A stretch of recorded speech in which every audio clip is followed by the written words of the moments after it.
Welcome back to Adventures with Bam. I'm Brent Billings. And I'm Maggie Billings. This episode has us assessing the choices Maggie has made for costuming herself this year. Yes, like many millennials, I grew up on Disney movies and have had just, a good 30 years of wanting to be every different Disney princess. And in my adulthood, I'm finally checking them off. So this year's Disney princess is Esmeralda from The Hunchback of Notre Dame. Now, this is a movie that I do actually hope to talk about on Bema in a more extended fashion at some point, or maybe even just on this podcast in a more extended fashion.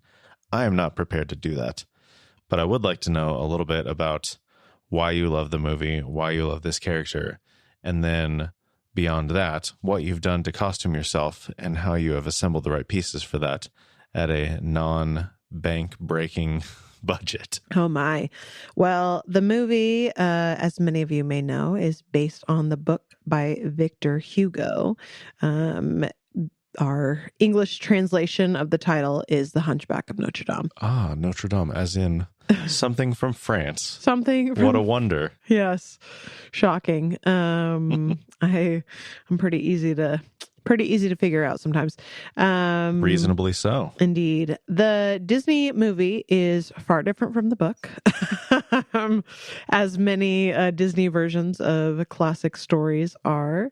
But a lot of it kind of holds true. The book and the movie, a lot of the overarching themes are about religious corruption and abuse of power and justice and the need for justice. And this movie captures that so well. I loved the movie as a kid. Watching it as an adult, which I have many times, is a fascinating experience because there is so much depth to the movie that is like, how did they pass this off as a children's movie? Yeah.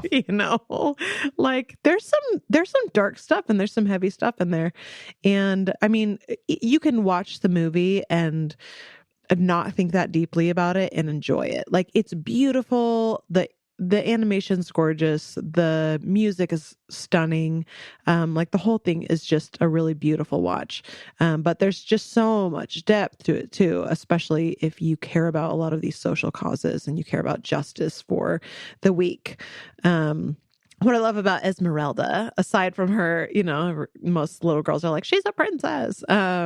She's not an actual princess, but she's a princess in the sense that she is the female, she's the heroine of the movie.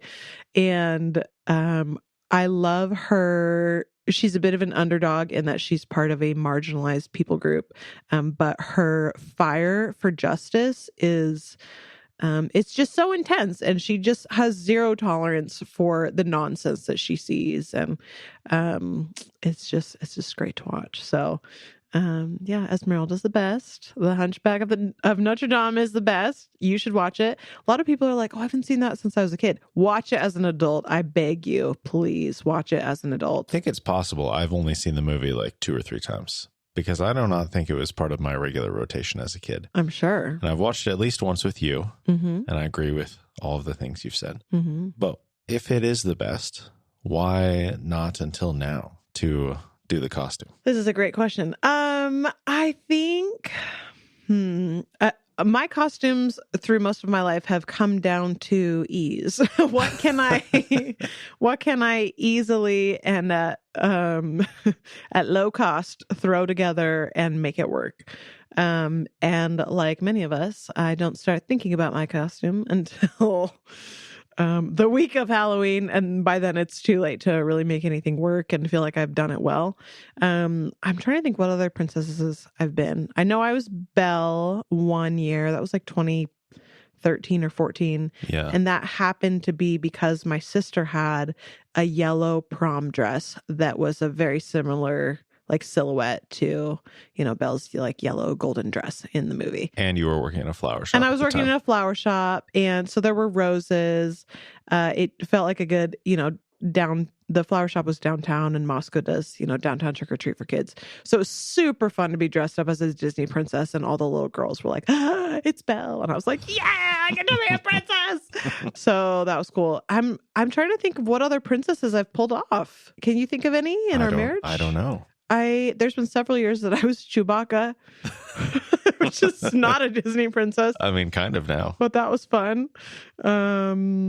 Yeah, like I said, it's pretty rare that I plan well enough and far enough in advance to pull it off. But this one you've been working on for a while. I've been working on it for a while. Yeah, I don't remember. I don't know what inspired me. I think I saw a skirt on Amazon a while back that was the right shade of purple that I was like, oh, that could work. That could work.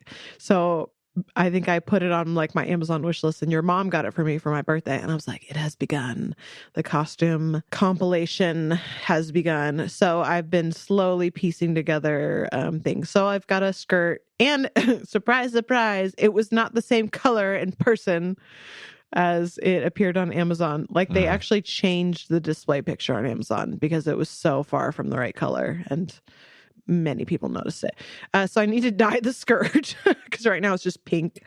So I need to dye the skirt. Then I've got a sash that I'm gonna. You still need to dye the skirt. Still need to do it. Okay, so as we record, we're about 66 hours away from go time on this. Probably gonna happen tonight or tomorrow. Okay.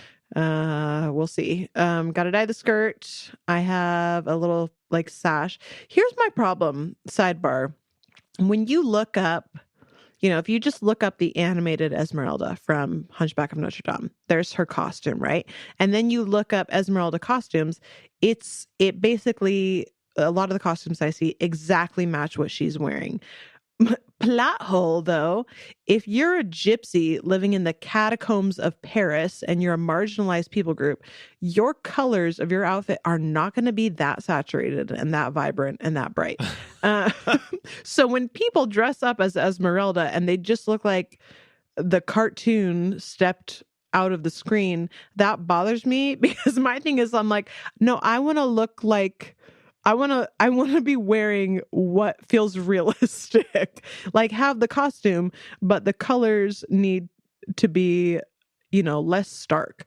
Like her white top should not be stark white because she doesn't have a washing machine and bleach or deodorant. You know what I mean?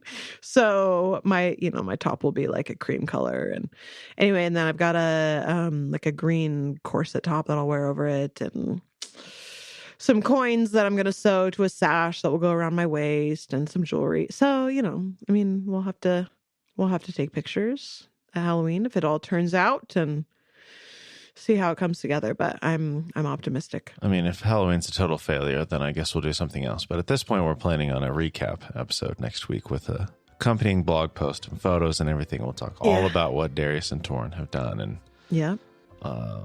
all those things. But I don't know what I would figure out though this late in the game. I sold my Chewbacca costume, so no, I don't mean. We'll figure out something else to record about. Oh, I thought you meant my costume. I'm like, no, it's Esmeralda or nothing. Yeah, no, I got nothing. That's what we're doing. I don't have a safety net this year. All right, well, tune in next week to see how it went. Yep, and watch The Hunchback.